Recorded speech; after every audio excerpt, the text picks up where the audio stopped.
L'astrologie, selon moi, est le meilleur moyen de mesurer le moral de certaines populations, et notamment le moral des hommes d'un côté et le moral des femmes de l'autre. C'est dire à quel point ces questions d'hommes et de femmes sont absolument incontournables et ne vont certainement pas disparaître de la conscience du XXIe siècle. Ça, je peux vous garantir, contrairement à ce que certaines personnes affirment.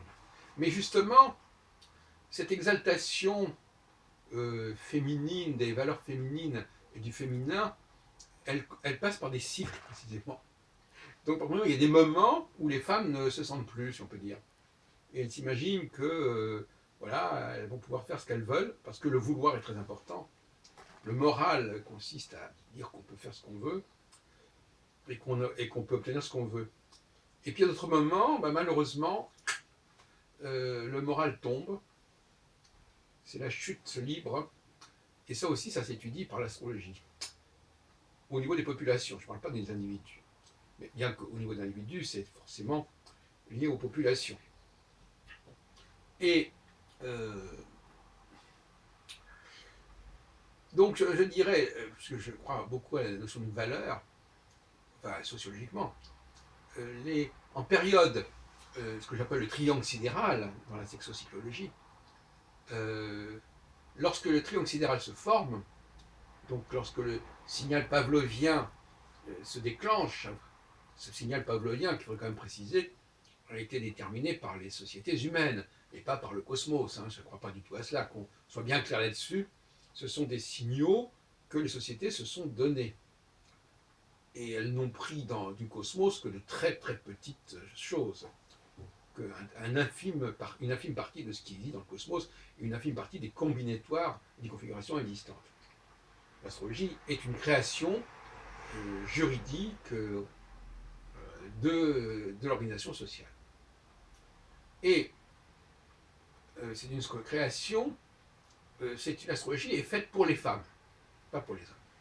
Elle est faite pour les femmes, elle détermine leur exaltation et leur chute, pour employer une expression astrologique classique, une maîtrise, planète en chute, planète en exaltation. Exaltation, les gens sont exaltés, ils croient qu'ils peuvent voler, n'est-ce pas, ils sont, voilà, le cosmos les appelle, ils ont l'impression de tout pouvoir, de faire tout ce qu'ils veulent, de pouvoir obtenir tout ce qu'ils veulent. Donc il y a une forme d'exaltation qui s'empare de l'esprit des femmes, en quelque sorte, au moment du triangle sidéral.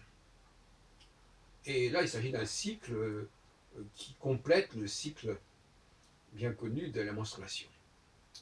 Lune d'un côté, Saturne de l'autre. Et lorsque ce signal se couche, en quelque sorte, comme on dit que le soleil se couche, lorsque la nuit du signal arrive, alors là, c'est très dépressif. Le moral est en berne.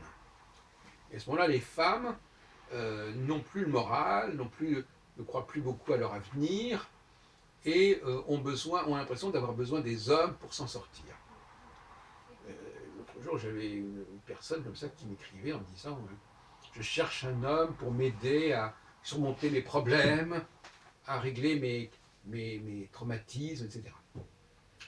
Et dans la vie, quand quelqu'un regarde un peu les configurations qui ont correspondu à des femmes qui se sont rapprochées de lui, je parle d'un homme, et quand les femmes se rapprochaient d'un homme, généralement, ça correspond à la phase de dépression. Parce qu'en phase d'exaltation, la femme n'a pas besoin de l'homme. Elle retrouve tout à fait ce que pour appeler une sorte de psychologie androgynale.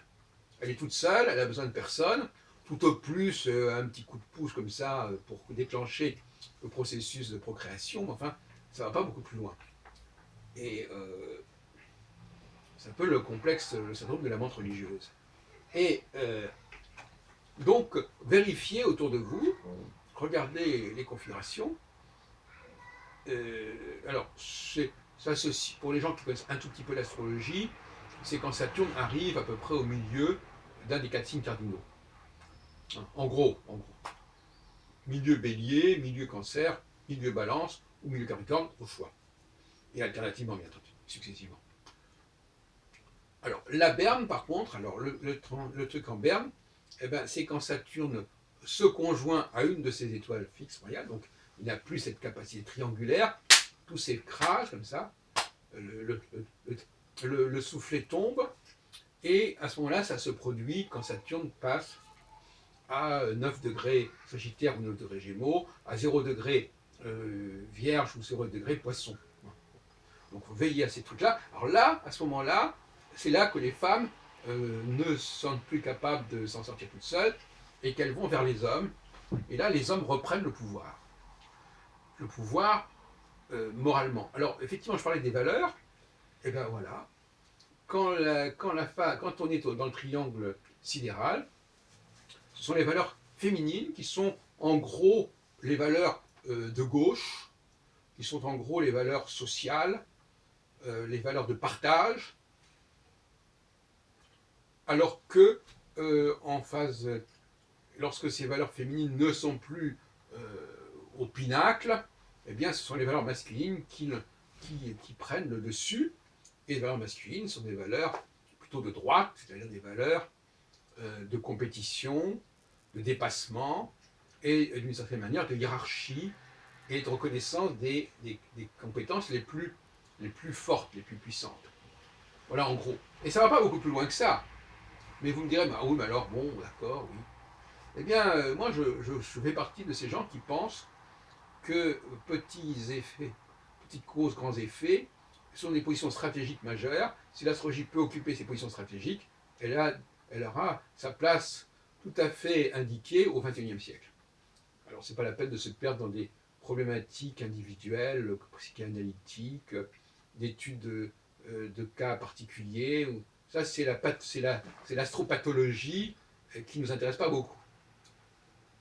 Ce qui nous intéresse, c'est de déterminer une norme cyclique, et de toute façon, la pathologie ne se conçoit que par rapport à la norme. Si vous ne connaissez pas la norme, il n'y a pas de pathologie. De toute façon, donc, tout ce qui est pathologique dépendra de la fixation de la norme. Alors, vouloir faire de la pathologie sans connaître les normes, c'est comme un médecin qui voudrait soigner sans connaître l'anatomie. C'est un petit peu un problème. Voilà, donc, moi je suis pour les choses extrêmement simples, je suis pour une astrologie minimale, que tout le monde peut comprendre, hein, que les configurations, on peut les voir au ciel, 2, et que même si on admet qu'on ne les regarde pas nous-mêmes directement et consciemment, quelque part, nos yeux, à un niveau subconscient, les voient, les perçoivent. Alors, donc on n'est pas dans des planètes transsaturniennes invisibles, on n'est pas dans une espèce de tissu épouvantable de toutes sortes d'entrejeux qui s'entremêlent, qui s'intriquent les unes dans les autres. C'est une véritable usine à gaz. Non, pas du tout. Donc là, on a une véritable réforme de l'astrologie, plus forte encore que la réforme luthérienne ou calviniste du début du XVIe siècle. Là, on a une opposition entre une astrologie comme ça, pléthorique, énorme, tentaculaire, arachnéenne, qui veut tout comprendre, tout expliquer, et qui utilise tout le cosmos pour tout comprendre, tout expliquer, et puis une astrologie qui est très simple, qui n'utilise que des tout petits éléments, tous les petits facteurs cosmiques, et qui explique des choses d'ordre général qui jusqu'à présent n'étaient pas expliquées. Et au niveau du traitement thérapeutique, si on veut, parce que malgré tout, on peut appliquer cela, une fois qu'on a déterminé la norme, on peut effectivement envisager des thérapies, mais les thérapies, c'est pas cette façon de parler, c'est-à-dire des consciences de soi-même.